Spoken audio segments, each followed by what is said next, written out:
Frères et sœurs, bonsoir. Bienvenue sur Serviam. Que la paix de notre Seigneur Jésus-Christ repose sur vous. Nouveaux arrivants, si vous trouvez mon travail à la gloire de Dieu, n'hésitez pas à vous abonner pour le suivre. Vous pouvez également activer la cloche des notifications pour ne manquer aucune d'elles. Et afin, pour m'aider à faire connaître cette mission, likez et partagez les vidéos. D'avance, un grand merci à tous et bravo à vous d'œuvrer pour notre Seigneur. Soyez tous abondamment bénis. Si vous écoutez cette vidéo ce soir, s'il vous plaît, allez jusqu'au bout. C'est très important pour la suite. En effet, ce soir, avec ce dernier sujet de la fausse doctrine du Soli Gloria Deo, j'achève ma série de démonstrations de l'hérésie des 5 solas qu'on peut encore prononcer solae ou solé. Les 3 sont corrects. Les 5 solas sont donc, pour ceux qui l'ignorent, 5 formules latines qui, regroupées ensemble, forment les piliers protestants en matière de sotériologie. C'est sur ces 5 principes, en effet, que repose le salut de l'homme dans le protestantisme.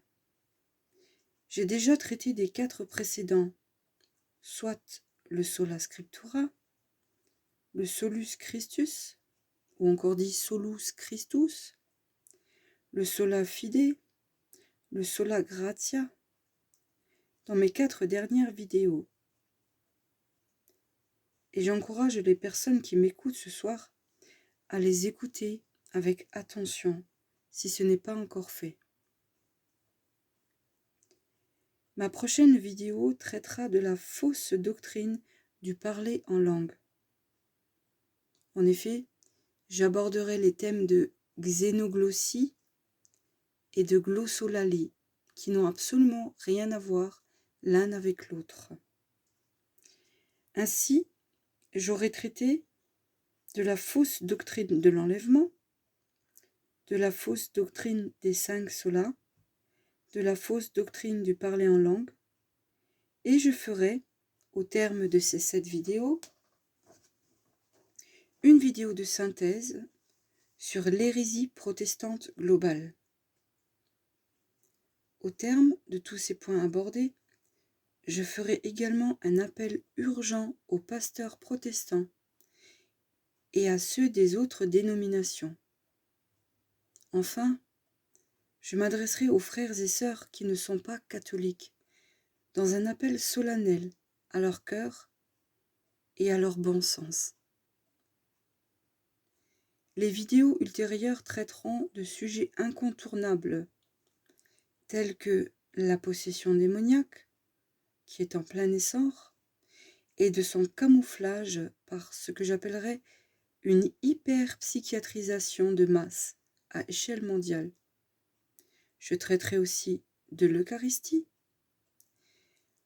et de son importance, de la réalité du purgatoire, de la légitimité de Marie, du rosaire et du chapelet, de l'erreur du modernisme,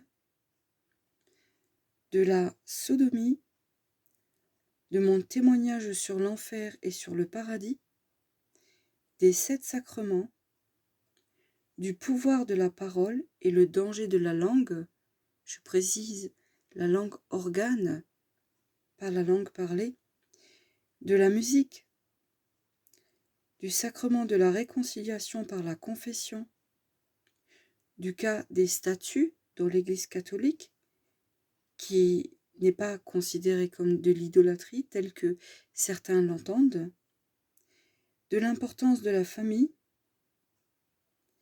du danger aussi de faire passer Marie avant Jésus, de la diabolisation de l'Église catholique et encore d'autres thèmes comme le sacré de la vie fœtale, le mariage, la sexualité des chrétiens, les différentes versions bibliques, la richesse de l'Église institution, de l'Antéchrist, de la quête et de la dîme, et enfin des témoignages de conversion au catholicisme par des personnes qui étaient au préalable protestantes ou évangéliques.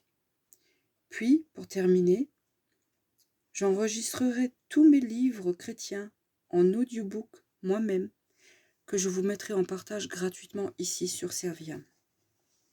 Voilà, ce sera pour l'ensemble de mes vidéos, les sujets que j'ai encore l'intention de traiter. Évidemment, étant donné ce qui se profile, je ne saurais que trop vous conseiller de télécharger mes vidéos avec un logiciel légal ou par une application légale afin de les sauvegarder pour pouvoir les écouter ou les réécouter si un jour l'Internet devait subir une espèce de blackout. Voilà. Ceci étant annoncé, revenons maintenant à ce sujet de la fausse doctrine du Soli Gloria Deo.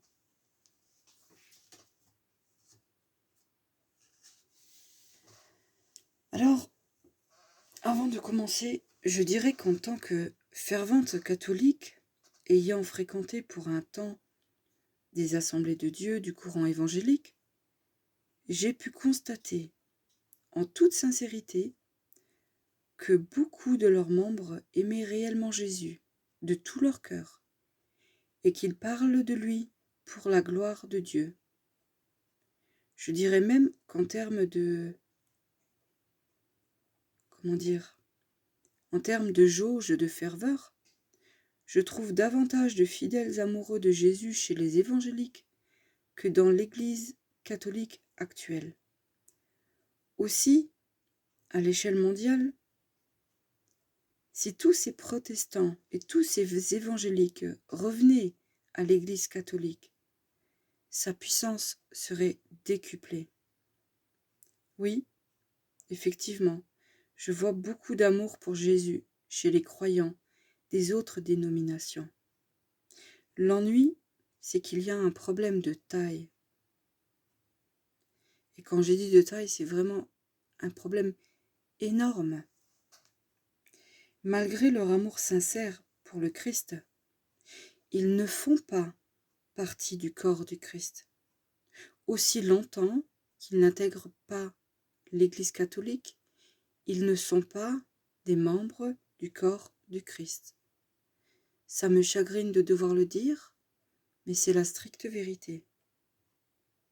Mon travail sur cette chaîne a pour objectif de leur faire comprendre cela, afin qu'ils puissent tous rejoindre les soldats du Christ, dans un seul vrai et unique corps, qui est l'Église catholique, selon la tradition des premiers apôtres. Je ne parle pas de l'Église catholique actuelle, ni de l'institution. Je parle du véritable corps du Christ, celui qui œuvre pour lui et qui l'aime. Alors, je vais maintenant m'adresser à eux encore une fois, avec tout mon amour, mon respect et ma bienveillance, comme je me suis adressée à eux dans mes précédentes vidéos. Voilà, frères et sœurs protestants et évangéliques. Luther fut à l'origine de ce qui a débouché sur ce Soli Gloria Deo. Nous avons vu, dans l'une de mes précédentes vidéos, l'exemple déplorable que Luther fut pour la gloire de Dieu. Vous répondrez que beaucoup de prêtres, de curés, d'évêques et de cardinaux, et même ce pape actuel, sont aussi des exemples déplorables pour la gloire de Dieu. Et vous avez raison, je partage votre opinion. Mais, et je dis un mais majuscule, mais la différence entre catholiques et protestants se trouve dans le fondement même de l'Église. L'Église catholique a été fondée par Jésus sur Pierre, qui, d'abord apôtre, est devenu le premier pape, car à lui a été remis les clés du paradis. Il est donc dépositaire de la foi du Christ. Alors que l'Église protestante, elle, ainsi que ses nombreuses dénominations, a été fondée par Luther sur sa propre doctrine, émanant de sa propre volonté, inspirée de son orgueil tout humain. Quelle différence y a-t-il entre les deux? Jésus est le Fils de Dieu. Luther était un homme. Jésus s'est totalement humilié. Luther, lui, s'est laissé diriger par son orgueil, qui lui laissait croire que sa vision de la foi est plus juste que celle de Jésus. En effet, la volonté de Dieu et ses commandements n'ont pas besoin d'être réformés. Donc, frères et sœurs, protestants, évangéliques ou de toute autre dénomination, maintenant je vous le demande. Le Soli Gloria Deo de Luther est-il objectif et légitime? Lui-même n'ayant pas agi à la gloire de Dieu en tant qu'opposant à la foi catholique, instaurée par Jésus lui-même, est-il donc légitime? Je ne crois pas, je ne le pense pas, mais alors, pas du tout. C'est pourquoi j'ai choisi de traiter de Soli Gloria Deo en tout dernier. Car sans même avoir besoin de me lancer dans une démonstration fastidieuse, mais logiquement solide, l'affirmation de ce Soli Gloria Deo, en tant que doctrine valide, ne tient pas, elle tombe. Vous me demanderez pourquoi. Oui, probablement que vous vous demanderez pourquoi. Et je vais vous répondre. Soli Gloria Deo signifie la gloire de Dieu seulement. Ce qui implique que nous, humains, devons tout faire pour la gloire de Dieu. La condition sine qua non pour réussir à tout faire pour la gloire de Dieu est l'obéissance. Oui, vous entendez bien, l'obéissance. Avec l'obéissance vient la capacité à mettre Dieu en premier, en priorité, pour sa gloire et sa gloire à lui seul. Maintenant, je vais vous lire un passage biblique. Passage qui fait foi, puisque écrit dans la Bible. Donc pour vous, je le répète, le sola scriptura. Ce passage est en 2 Corinthiens, au chapitre 11, des versets 3 à 6. Je vais vous les lire. Toutefois, de même que le serpent séduisit Ève par sa ruse, je crains que vos pensées ne se corrompent et ne se détournent de la simplicité à l'égard de Christ. Car si quelqu'un vient vous prêcher un autre Jésus, ou si vous recevez un autre esprit que celui que vous avez reçu, ou un autre évangile que celui que vous avez embrassé, vous le supportez fort bien. Or, j'estime que je n'étais inférieur en rien à ces apôtres par excellence. Si je suis ignorant sur le rapport du langage, je ne le suis point sous celui de la connaissance. Voilà, je précise bien que ce sont les propos de Paul, l'apôtre Paul. Ce qui ressort de ce texte, c'est que déjà à son époque, Paul savait que se produirait ce qui se passe aujourd'hui, avec tous ces schismes et ces fausses doctrines, ces dénominations divergentes. L'Église catholique est une depuis le commencement, unie par-delà toutes les nations, sur toute la planète, basée sur l'apôtre Pierre, son apostolat et sa succession apostolique légitime. Cette succession est assurée à travers les siècles en la personne des prêtres. Alors, maintenant, Luther donne-t-il toujours du crédit à son Soli Gloria Deo, sachant qu'il est sorti de l'unité et de la transmission apostolique telle que voulue et instaurée par Dieu lui-même en la personne de son Fils Jésus-Christ sur terre? Les pasteurs ne sont pas successeurs des apôtres. C'est pourquoi il y a encore une autre scission avec les néo-apostoliques. Les pasteurs ne le sont pas et ne l'ont jamais été. Donc Luther n'a pas œuvré pour la gloire de Dieu. Je vais vous lire un second passage en Galates chapitre 1 au verset 8. Mais quand nous-mêmes, quand un ange du ciel annoncerait un autre évangile que celui que nous avons prêché, qu'il soit anathème. Retenez le mot anathème. Retenez-le bien. À ceux qui l'ignorent, anathème signifie, selon son exacte définition dans le dictionnaire de Robert, nom masculin, sentence d'excommunication prononcée par les églises catholiques ou orthodoxes. Au sens plus large, personne frappée de cette excommunication. Incroyable, je dirais même bluffant. Vous vous demanderez pourquoi je dis ça. Alors, je vais vous relire la définition.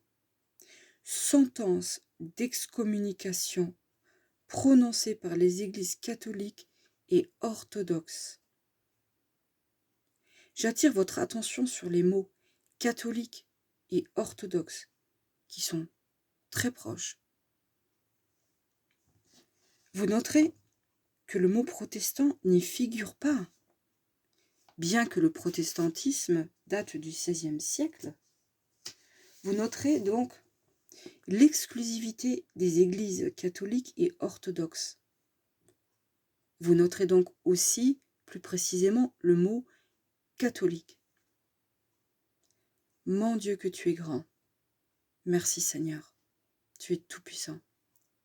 Le mot anathème contient en lui-même et de manière toute implicite la notion de l'exclusivité catholique. Puisque cette définition du dictionnaire a été éditée bien plus tard que l'apparition du catholicisme,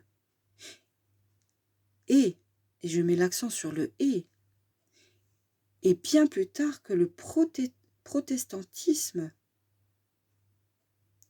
comment se fait-il que la définition d'anathème, qui est un mot biblique, je le rappelle, ne contienne pas l'Église protestante? Ceux qui ont rédigé cette définition d'anathème ont d'emblée associé le mot anathème avec le fondement même de l'Église catholique. Je réitère donc ma question. Pourquoi la définition d'anathème n'implique pas le protestantisme? Tout simplement parce que ceux qui ont rédigé cette définition connaissent, je précise pour faire part des classes sociales plus bourgeoises, ils connaissent la vérité. Cette vérité qu'est la foi catholique. Ils savent que l'Église catholique est la seule au monde qui soit à la fois et dépositaire de la foi primitive, de la tradition orale et de l'écriture papier, c'est-à-dire la Bible. Ceux qui rédigent les dictionnaires ont un savoir transmis par les codes de ce monde, dont, je le rappelle, le prince est Satan.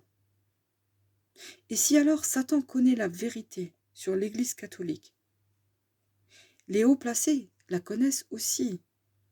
Ils savent que c'est bien l'Église catholique le vrai et unique corps du Christ. La Bible que vous connaissez, vous, protestants, est un morceau, et je dis bien un morceau, car elle a été amputée de 7 livres.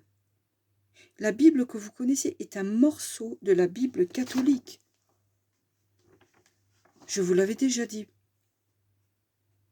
La Bible catholique est apparue premièrement par la grâce de l'Esprit Saint, qui a permis aux hommes de poser sur papier la tradition orale des premiers siècles. La Bible est catholique et elle contient 73 livres et non pas 66 livres, car elle a été amputée de 7 livres. Oui, la vraie Bible, traduite des textes hébreux puis grecs en latin, et la Vulgate de Saint Jérôme, comme je l'ai déjà mentionné dans une de mes vidéos précédentes. Et elle contient donc 73 livres.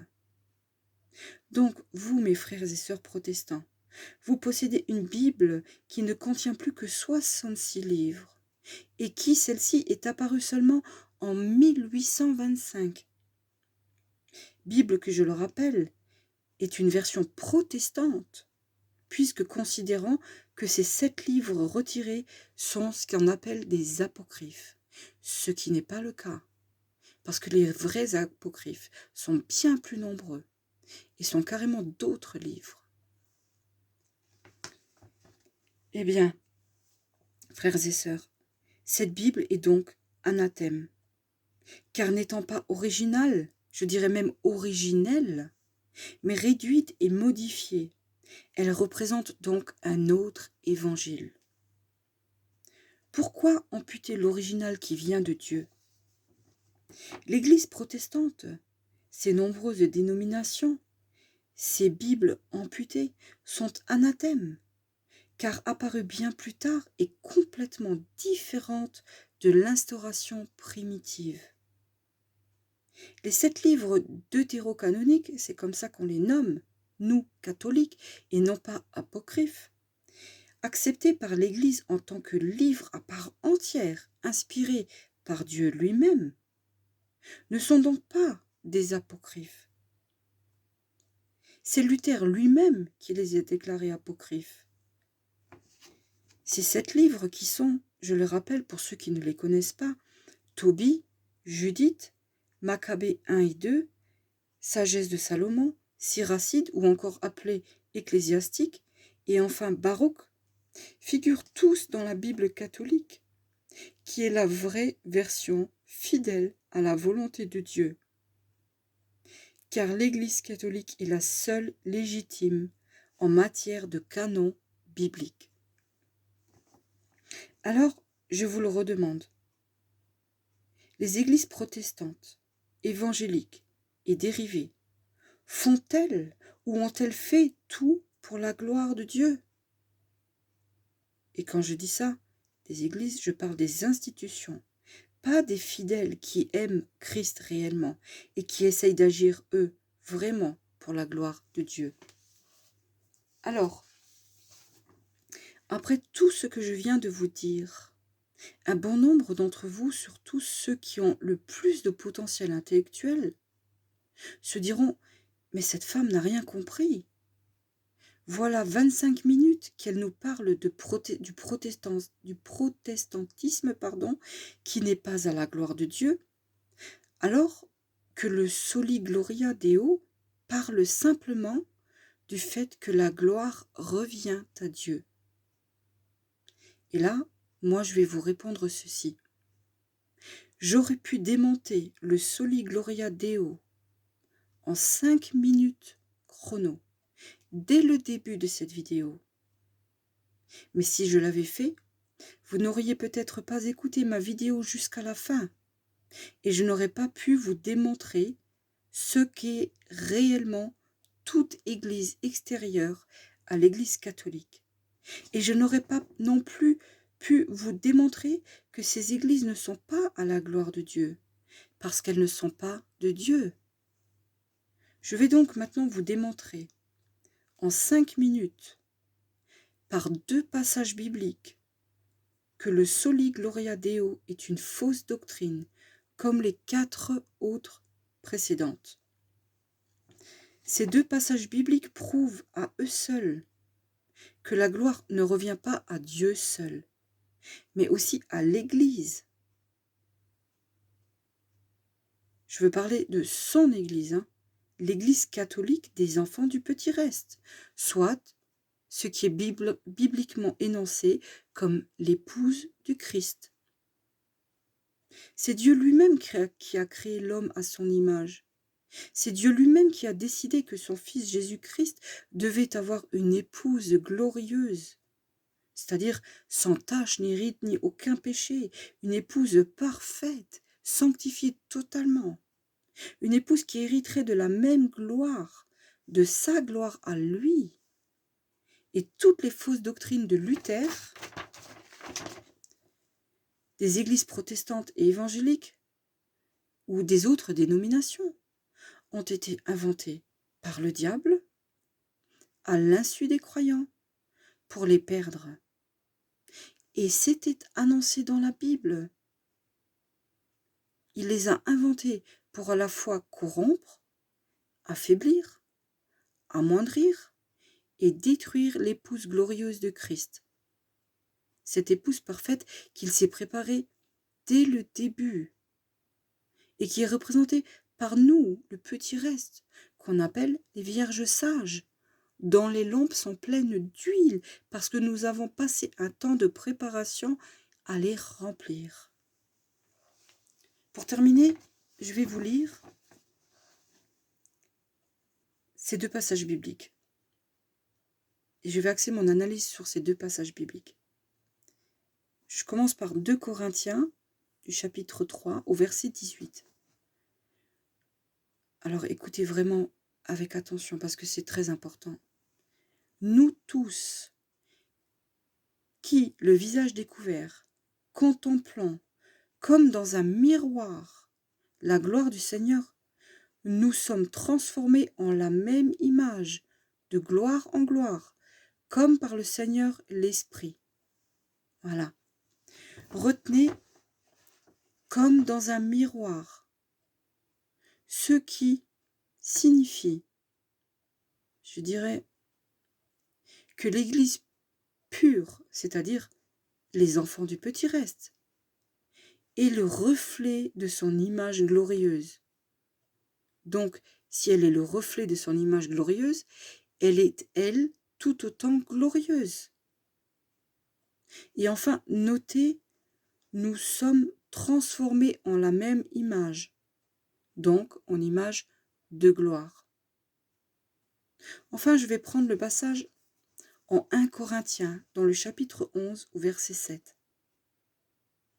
L'homme ne doit pas se couvrir la tête, puisqu'il est l'image et la gloire de Dieu, tandis que la femme est la gloire de l'homme.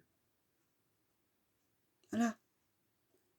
Ce verset signifie clairement qu'ici, sur terre, l'homme est déjà la gloire de Dieu, et qu'au ciel, l'homme et la femme seront la gloire de Dieu. Donc si la gloire à Dieu seulement, comme vous les protestants, vous le pensez dans le Soli Gloria Deo, alors la gloire à sa créature aussi.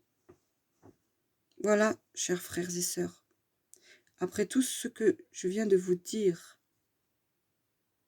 tout ce que je peux vous conseiller, c'est de revenir dans le seul vrai corps du Christ, car je viens de vous montrer par ces deux versets que la doctrine du Soli Gloria Deo est fausse, donc hérétique, tout comme les 4 autres. Alors, pendant que vous le pouvez encore, il est encore temps pour vous de comprendre la vérité et de revenir dans le seul vrai corps de notre Seigneur Jésus-Christ pour vous battre à nos côtés, pour Jésus, avec le chapelet à la main, à genoux. C'est comme ça que nous gagnerons sur les forces du mal, par la parole de Dieu, par la vérité. Il est évident que l'Église actuelle, l'Église catholique actuelle, connaît une transformation qui est terrible, parce que elle n'est plus, pour ce qu'on peut en voir à l'heure actuelle de l'extérieur, elle n'est plus l'image de ce que le Seigneur voulait. Elle a été gangrénée par une multitude d'infiltrés, comme je l'ai déjà dit, parmi les hautes sphères, c'est-à-dire les cardinaux, le pape. Et c'est à nous, les petits-enfants, du petit reste, les soldats cachés en Christ, qui commençons à nous manifester. C'est à nous de faire renaître l'Église catholique telle que le Seigneur l'avait instaurée au début. Et nous avons besoin de forces vives. Nous avons besoin de frères et sœurs qui reviennent dans cette Église catholique, pas pour critiquer, mais pour prier, pour combattre par la parole et par la prière. Et ainsi nous remettrons l'Église catholique véritable au centre et la foi redeviendra ce qu'elle devait être. Voilà. En revenant vers nous, vers les catholiques, vers l'Église catholique, la vraie Église catholique, en devenant membre de ce petit reste, vous devenez aussi épouse glorieuse, donc les vierges sages. À l'heure actuelle, vous êtes, malheureusement, je suis obligée de vous le dire, vous êtes les vierges folles, et vous pensez que nous sommes les vierges folles, tout comme je l'ai déjà dit dans une vidéo précédente. Nous sommes les vierges sages. Le Seigneur nous a mis à part depuis longtemps. Il nous prépare dans la souffrance, dans l'abnégation. Il nous envoie des épreuves terribles pour que nous puissions devenir invincibles mentalement.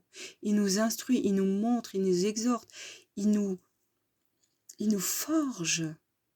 Parce que nous sommes en train de nous montrer, de nous révéler par-delà toutes les nations. Il y a des milliers d'enfants catholiques, fervents, amoureux de Jésus-Christ qui sont prêts à donner leur vie, leur sang, tout pour la gloire de Dieu. Et je fais partie de ces petits restes, avec mes modestes capacités. Mais avec mes modestes capacités et le peu de force physique qui me reste, Dieu me permet tout de même d'accomplir cette mission, d'accomplir ce travail, de vous appeler, de vous réveiller, de vous exhorter, de vous avertir et de vous supplier de venir nous aider.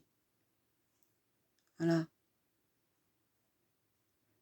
Comprenez bien, mes frères et sœurs, que l'Église catholique, et si vous êtes un peu objectif et que vous regardez les choses en face, regardez-les bien. Comprenez bien que l'Église catholique, je ne parle pas de l'institution, je parle de la foi catholique, du fonctionnement de la foi catholique. L'Église catholique est la seule Église au monde, avec l'Église orthodoxe qui sont sœurs, qui donne autant de révérence à Dieu, autant de révérence aux choses sacrées. Regardez comme le corps du Christ est adoré, comment il est pris avec soin, avec respect, avec déférence. Regardez tout l'amour qu'il y a. Vous comprendrez que vous, dans vos églises, vous avez été amputés des sacrements. Vous avez été amputés de la sacralisation de toutes les choses d'en haut.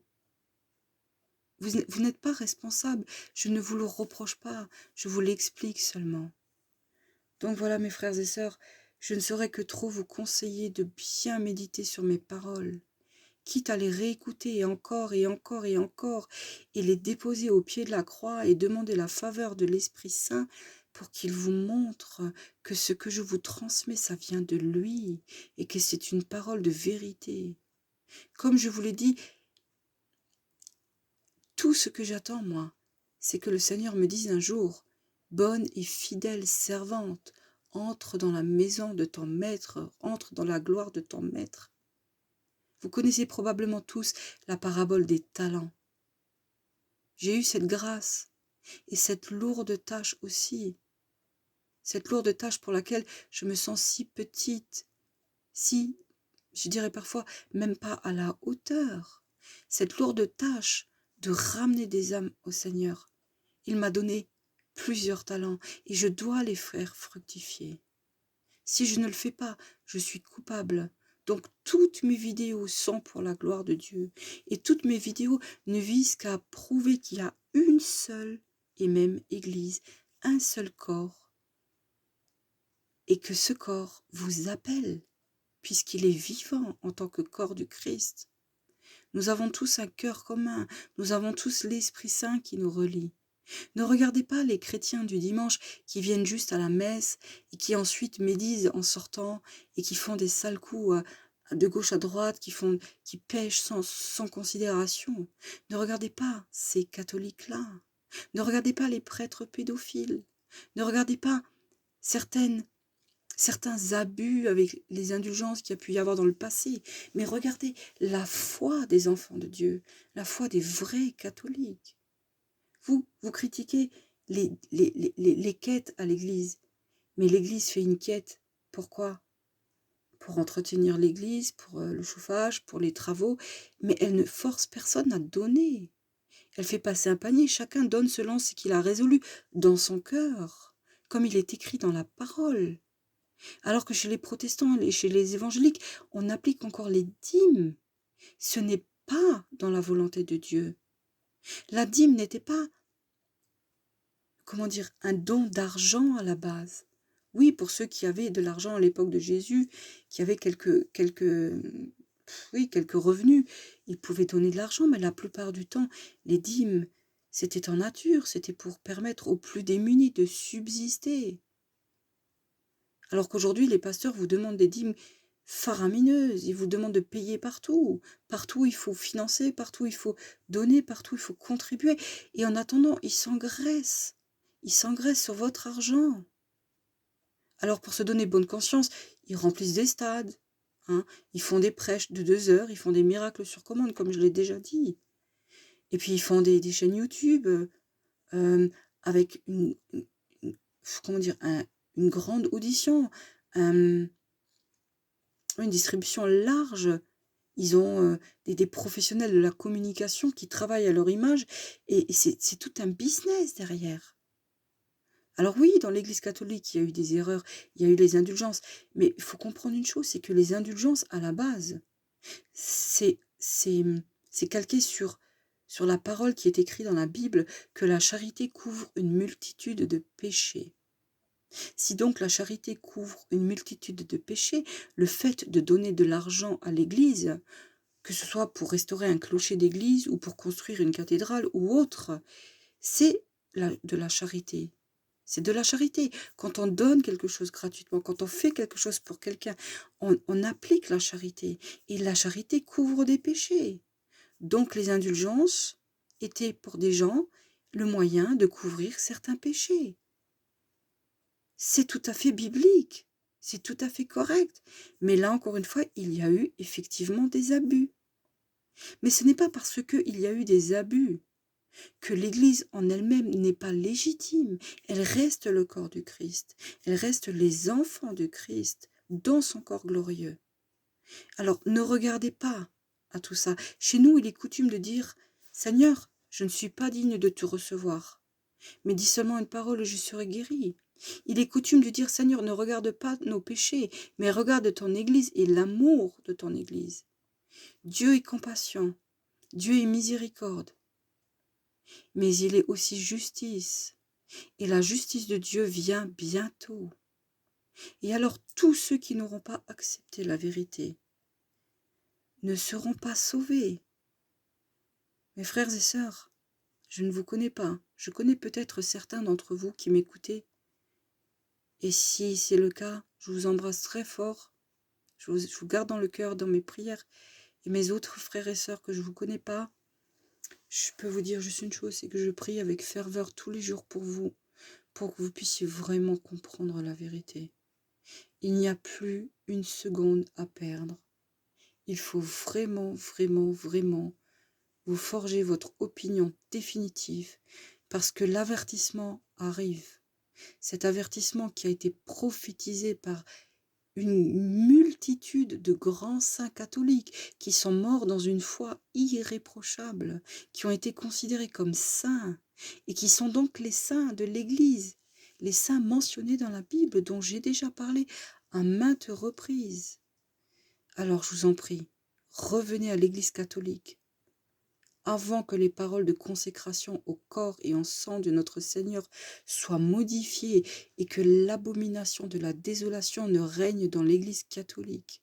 Revenez avant et prenez encore les sacrements pour pouvoir emmagasiner de la force spirituelle. Sans cette force spirituelle, vous ne surmonterez pas ce qui vient. Je l'ai dit, je l'ai redit et je le répète encore ce soir. Sans cette force spirituelle, vous ne résisterez pas à ce qui vient. La nuit dernière, j'ai eu un songe et il était fort étrange. J'étais avec ma sœur dans une file d'attente et je devais rentrer dans une église. Et alors, quand ce fut le moment de prendre l'Eucharistie, c'est-à-dire le corps du Christ, j'ai remarqué que les paroles étaient différentes. Alors j'ai dit au prêtre, je lui ai dit comme ça, je lui ai dit, mais est-ce que vous avez conscience que là, vous ne faites plus la volonté de Dieu? Et là, il m'a répondu, mais madame, il faut évoluer avec son temps, c'est terminé tout ça. Et si ça vous plaît pas, vous n'êtes pas obligé de rester. Alors je suis sortie. Et d'un coup, j'ai été transportée dans un autre endroit où j'étais dans une file d'attente et j'attendais de passer à un secrétariat pour prendre un rendez-vous médical. Et alors, la secrétaire me dit, « Vous avez vos papiers ?» Et je lui dis « Oui, je lui donne mes papiers. » Et elle me dit, « Il faut remplir le formulaire en ligne et il faut le signer. » Et sur ce formulaire électronique, il y avait 2 cases. Dans une case, il y avait marqué « Wi-Fi », c'est-à-dire Wi-Fi, hein, comme le Wi-Fi de l'Internet, W-I-F-I. Et dans l'autre case, il y avait marqué « Grec », grec, comme les Grecs de la Grèce, le peuple grec. Il y avait marqué le mot « grec ». Et alors, je me suis réveillée en sursaut, et j'avais que ces 2 mots qui résonnaient dans ma tête, Wi-Fi et grec, Wi-Fi et grec, Wi-Fi et grec. Et à ce moment-là, je vous dis pas, mon cerveau, il a bugué. Et j'ai dit, Seigneur, pourquoi je me réveille d'un coup? Pourquoi j'ai eu conscience dans mon rêve que c'était un rêve? Et pourquoi je me rappelle de ces 2 mots Wi-Fi et grec? Et là, le Seigneur m'a parlé clairement. Il m'a dit que le Wi-Fi était l'option que les êtres humains devront choisir quand ils seront pucés, parce qu'ils seront guidés par onde Wi-Fi. Et grec, c'était l'état des gens qui refusaient l'implantation de la puce, c'est-à-dire qu'ils se retrouvaient comme les Grecs à l'époque où comment dire, l'État, la nation a fait faillite, où ils ne pouvaient même pas retirer de l'argent à la banque. Le Seigneur est bon. Le Seigneur nous parle d'une multitude de façons, et bien souvent dans les songes. Et lorsqu'on prend le temps d'analyser tout ça à la lumière de l'Écriture, de la parole de Dieu, de la Bible, mais aussi de la tradition des apôtres, des saints, quand on prend le temps d'analyser les choses à la lumière de l'Esprit Saint, quand on écoute dans notre cœur, quand on écoute Dieu nous parler en locution intérieure, il nous montre tout, il nous prépare à tout, il nous fait comprendre tout, et il nous rend ouverts, il nous rend comme des prophètes. Et alors nous savons les choses que nous avons besoin de savoir. Nous apprenons les choses que nous avons besoin d'apprendre pour nous préparer, pour nous sanctifier et pour devenir ces soldats invincibles. Alors mes frères et sœurs, pour clôturer cette section d'analyse des 5 solas, je voudrais vous dire qu'il y aura une prochaine vidéo de synthèse de tous ces points et que j'espère vraiment que vous prendrez le temps de les écouter toutes avec attention. Et pour terminer, je voudrais vous dire à vous, frères et sœurs évangéliques protestants, qui aimez réellement notre Seigneur Jésus, de tout votre cœur, hein, je peux le dire, je le sais, parce que je vous ai déjà vu, je le ressens aussi. Laissez-le donc vous accueillir dans ce seul corps. Je le dis, je le répète encore et encore et encore. Ce corps est l'Église catholique.